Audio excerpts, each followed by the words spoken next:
आज की क्लास में सभी विद्यार्थी सिंटैक्स में जानेंगे सिंटैक्स के अंतर्गत कौन कौन सा टॉपिक हम पढ़ते हैं।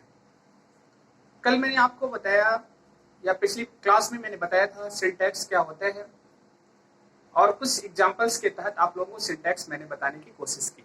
और ये भी बताया सिंटैक्स एक लंबा टॉपिक है जिसमें क्या क्या चीजें हम पढ़ते हैं, किस तरीके से हम शॉर्ट तरीके से मतलब शॉर्ट करके उसको पढ़े कि अच्छी चीजें हमको समझ में आ जाए।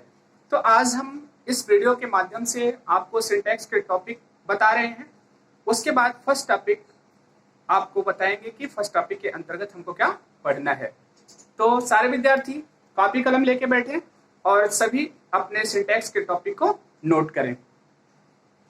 जैसे मान लीजिए हमने कह दिया आपका सिंटैक्स है और इस सिंटैक्स टॉपिक के अंतर्गत जो आपको पढ़ना है इसमें हम आपको इंपॉर्टेंट टॉपिक बता रहे हैं। पहला टॉपिक आपका आता है फर्स्ट, जिसको कि हम कहते हैं पहला टॉपिक हमारा है आर्टिकल। ध्यान दीजिए कौन सा टॉपिक आता है, आर्टिकल। और आर्टिकल के बाद हम दूसरा जो टॉपिक लेते हैं डिटरमाइनर।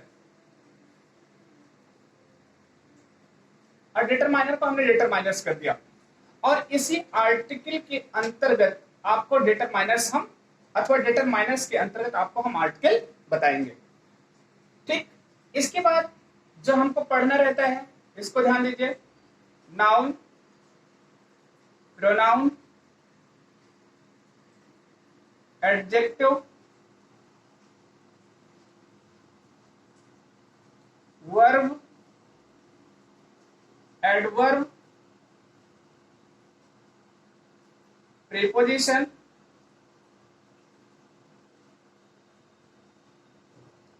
कंजक्शन,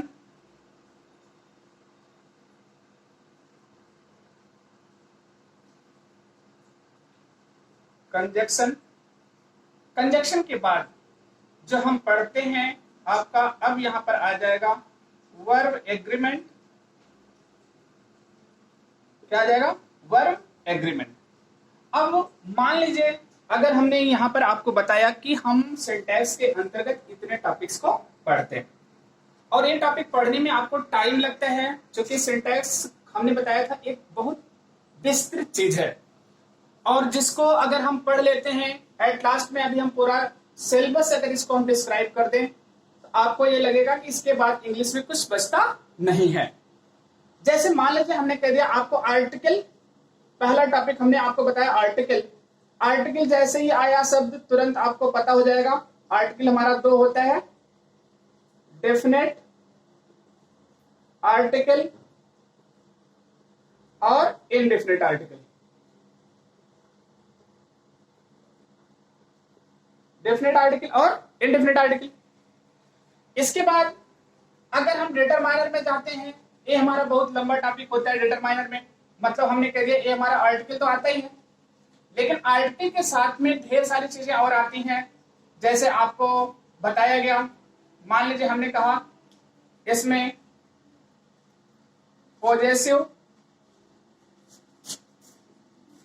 एडजेक्टिव आ जाता है। पॉजेसिव एडजेक्टिव के बाद आपका दिस, दैट, दिस, दोज आ जाता है। इसके अलावा ईच, एवरी आ जाता है। सम, एनी, नो आ जाता है। ऑल और बोथ का हम प्रयोग करते हैं, मतलब ये सारी चीजें सीख लेते हैं। ऑल बोथ के बाद मच और मेनी सीखते हैं। इसके बाद few, a few, the few, इसके बारे में जानते हैं। Little, a little, the little, इनके बारे में पढ़ते हैं। तो ये तो आपका केवल एक टॉपिक, छोटा सा टॉपिक हो गया। मतलब किसमें, हमने डिटरमाइनर्स के अंतर्गत आर्टिकल पढ़ा है। आर्टिकल में हमने इतने टॉपिक रखे हैं। और इस टॉपिक को अगर आप इतना पढ़ लेते हैं, इतना जान लेते हैं, तो आपके सिंटैक्स की आधी प्रॉब्लम यहां पर हम पूरी कर देते हैं। लेकिन इतना जानने के लिए, इतना पढ़ने के लिए काफी चीजों को बीच से उठाना पड़ता है, बीच से वो टॉपिक लेना पड़ता है। आपको ये समझ लेना है कि पहला टॉपिक हमारा सिंटैक्स में डिटरमाइनर होगा। डिटरमाइनर के तहत हम आपको क्या पढ़ाएंगे? आर्टिकल, और आर्टिकल के तहत हम इतनी चीजों को पढ़ेंगे। पहली चीज हो गया। इसके बाद अगर हम देखते हैं कि हमको और क्या, अब मान लीजिए इसके बाद आता है कि हम आते नाउन पर। पहला हमारा टॉपिक आ गया। अब यहां से पार्ट्स ऑफ स्पीच आपका स्टार्ट होता है। देखिए, नाउन में हम यूज ऑफ नाउन बताते हैं। क्या है? सिंटैक्स में आपको यूज ऑफ नाउन बताया जाता है। प्रोनाउन, प्रोनाउन में भी क्या आता है आपका? Use of pronoun. अगर इतना आपको जानना है तो इसका मतलब नाउन की definition, kinds, number, person, gender, ये आपको पता होना चाहिए। प्रोनाउन की डेफिनेशन, प्रोनाउन के काइंड, प्रोनाउन के, ठीक है, नंबर, पर्सन, जेंडर यहां भी पता होना चाहिए। इतनी चीजें आपकी नाउन और प्रोनाउन में। लेकिन हम जो पढ़ाएंगे यहाँ पर यूज ऑफ नाउन और यूज ऑफ प्रोनाउन बताएंगे। एडजेक्टिव सेम कंडीशन है, यहां भी हम आपको यूज ऑफ एडजेक्टिव बताएंगे सिंटैक्स के अंतर्गत, कि एडजेक्टिव का यूज हम कैसे करते हैं, इसकी पोजीशन क्या होती है, यहां पर एडजेक्टिव बताया जाएगा।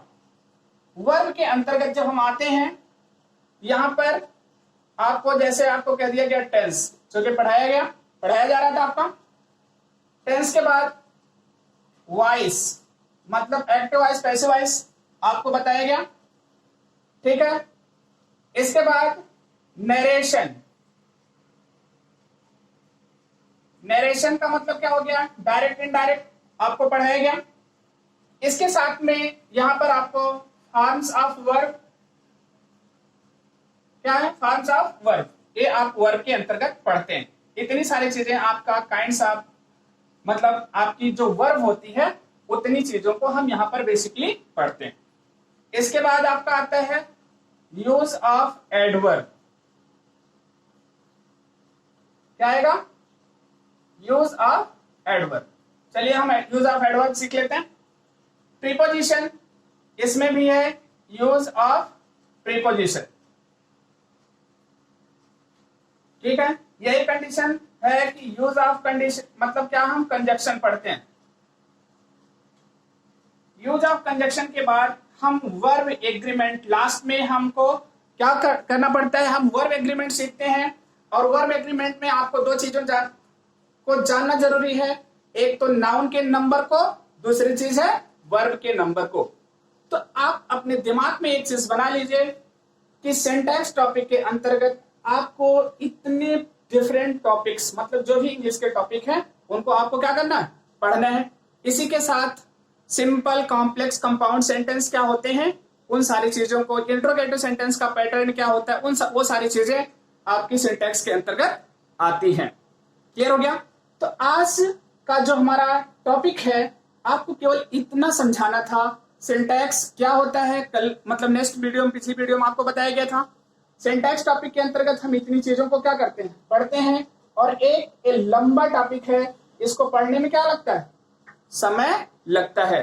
तो सारे विद्यार्थी अपनी कॉपी में नोट्स बनाएंगे, उसमें सिंटैक्स टॉपिक डाल करके सिंटैक्स की डेफिनेशन लिख लेंगे, सिंटैक्स के कुछ एग्जाम्पल लिख लेंगे, टॉपिक ऑफ द सिंटैक्स लिख लेंगे, और ये टॉपिक आप नोट करे रहिए। एक एक टॉपिक का वीडियो आपके पास जाएगा और सारे विद्यार्थी इसको क्रम से लिखेंगे। Thank you for this class.